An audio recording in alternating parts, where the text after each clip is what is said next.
আন্তর্জাতিক মানবাধিকার সংস্থা অ্যামনেস্টি ইন্টারন্যাশনাল অভিযোগ করেছে, গাজায় ফিলিস্তিনিদের বিরুদ্ধে পরিকল্পিত গণহত্যা চালানো হচ্ছে এবং এর শতভাগ দায় ইসরায়েলের। আজ মঙ্গলবার অ্যামনেস্টি ইন্টারন্যাশনালের বার্ষিক প্রতিবেদনের বরাত দিয়ে এ তথ্য জানিয়েছে এএফপি।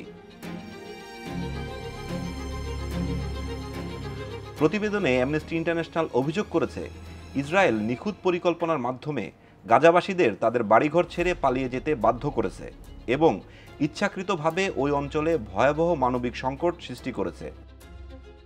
অবস্থা দেখে মনে হচ্ছে তারা সামাজিক মাধ্যমে লাইভ স্ট্রিমিং করে ফিলিস্তিনিদের হত্যা করছে এবং গাজায় ধ্বংসযজ্ঞ চালাচ্ছে।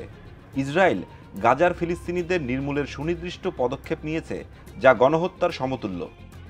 অ্যামনেস্টি, অন্যান্য মানবাধিকার সংস্থা এবং কয়েকটি দেশ একই অভিযোগ আনলেও গাজায় গণহত্যা চালানোর অভিযোগ বরাবরই অস্বীকার করেছে ইসরায়েল। অ্যামনেস্টির প্রতিবেদনে আরও বলা হয়েছে, ইসরায়েলের অভিযান ১৯ লাখ ফিলিস্তিনিকে তাদের বাড়ি ছেড়ে পালাতে বাধ্য করেছে, যা গাজার জনসংখ্যার ৯০% সমান। তারা জেনে বুঝে এক নজিরবিহীন মানবিক বিপর্যয় সৃষ্টি করেছে।